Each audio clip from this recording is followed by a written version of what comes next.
What is this place anyway? It's snowing. I feel like I've been sick in bed and now it's snowing.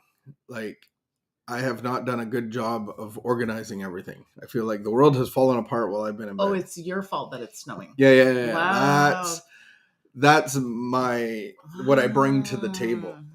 There's a lot of when I come, I bring this order. So I your bring ego routine. has really been building this week.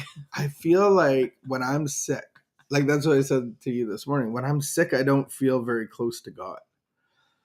Like I feel like I should, but I feel like God's like pretty busy, and then he just leaves his little soldier to rest up in bed. Either that, or you're actually God, but when you're sick, you're not in control, and so now you feel far from God because you're not in control. Oh wow, this is horrible! What a way to wake up on a Friday. Thank you for that. Just a thought. I don't actually know if that's what's happening. I'm just. I want to assume that I get to play in God's sandbox, and when I'm sick, I'm not being able to play in it, and so I feel left out. I think my whole life, I was one of those kids. You know those kids? Yes. What are those kids? The kids. They always accuse you of having the bigger piece. They always want what you have. I was never that. They always make a big deal about everything. I was not that kid. I was the kid that did this dance, and I would hold my crotch. Why? Because I had to go pee-pee. But I don't want to go anywhere because I might miss something. Do you know that kid? You see them? So as a parent or as an observer to little kids with that same issue, you're like, hey, do you have to go pee-pee? Nope. You're like, I don't know about that. I was that kid. I would literally pee my pants or like run to the bathroom while I'm peeing because I would not want to miss out on anything. Because if I leave, something so exciting is going to happen and I'm going to miss out on it. And maybe that's what's happening in my bed. I'm just missing out on everything. I'm being excluded. I'm probably being punished right now. But we've gone through the 6. You were sick last week. I was sick this week. Thank you for taking care of me. Thank you. You bought me your favorite flower. In a plant, though. In a plant form. They are called peonies. No, they're called daffodils. No, they're called daisies. They're Gerber daisies. I have 2 Gerber daisies sitting beside my bed, and they would stare at me with their happy little heads. They're red, and I've watered them twice. Ooh, that seems like a lot in... I've been sick for like a month. In a couple days. No, I didn't. I used my straw, my sick straw, and I watered them. You could just check the soil first, though, and see if it's wet. I know people that, yeah, that's true. I could do that. So this morning we are going to do we're going to do a reading, and then we are going to reflect on it. We'll talk about it a little bit, and we take it through our day and meditate on it. It's a contemplative meditation, which means we're going to contemplate on it and meditate on it. And I've not done one of these in a week. I missed it. I missed doing these with you. We only did one last week. It's been 2 weeks. All right. Do you want me to read? Would I stand on the seashore and, like King Canute of the ancient legend, try to command the tides? I don't know. Some ancient Greek god, probably. King Canute? Canute. Would I stand on the seashore and try to command the tides? It is just as fruitless to try to control the alcoholic. Yet this is what I would be doing in attempting to force sobriety by my willpower. I must honestly admit that I am not even able to control my own thoughts, words, and actions. There is much room for improvement. My first obligation is to make a truly satisfying life for myself. To do this, I must work on my own shortcomings, get on better terms with myself and those around me. Today's reminder: I will devote myself to overcoming my flaws of character and controlling my impulsive words and actions. This will leave me no time to concern myself with remodeling the alcoholic in my life. Once I withdraw my interference and protection, the alcoholic may realize that sobriety must be a personal, individual problem which no one else can solve for them.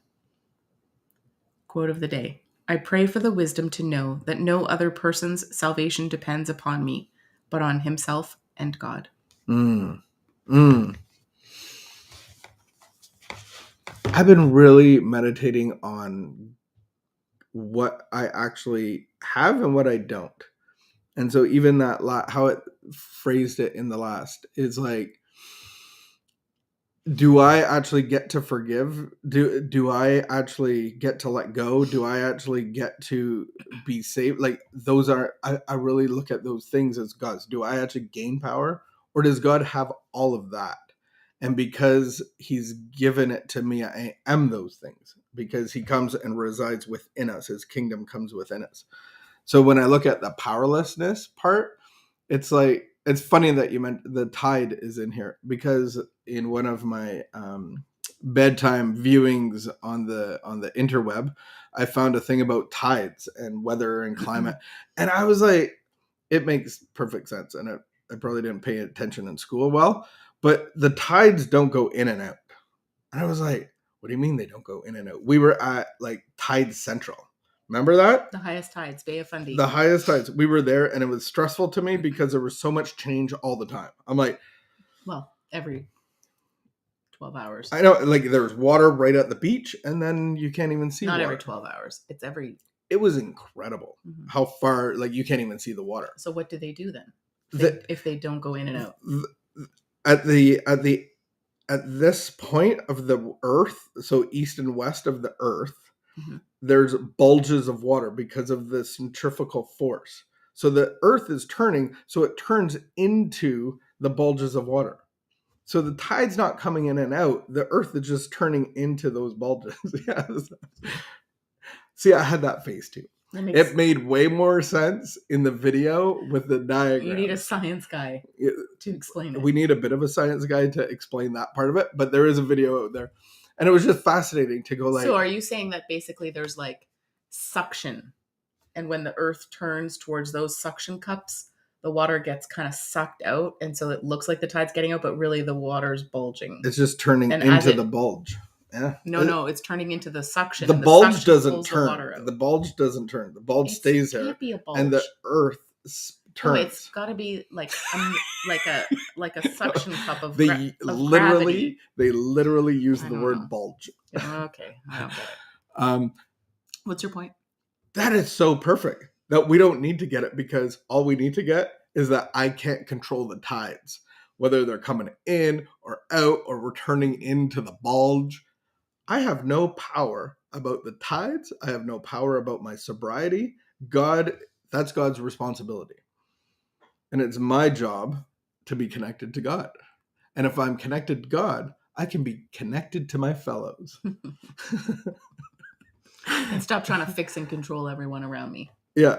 And try not to understand everything. Like there's some things, just like the tide, like I think it's pretty simple. I don't even understand it really, but there's so much going on with the turning and the gravity and the sun and all that stuff. And here we can't even figure out the tide, but I'm trying to figure out my mind and my how to like live a new life, all that kind of stuff. But as directed, what did it say at the end? So would that be, I guess you could take that idea outside of sobriety too, like just to a life principle in general. Mm-hmm. I pray for the wisdom to know that no other person's salvation depends on me, but on himself and God. So God is going to bring freedom. God is going to bring deliverance of the mental obsession. God is going to bring his power into our situations and separate us from drugs and alcohol or whatever it is that belaboreth you. And it's God's power.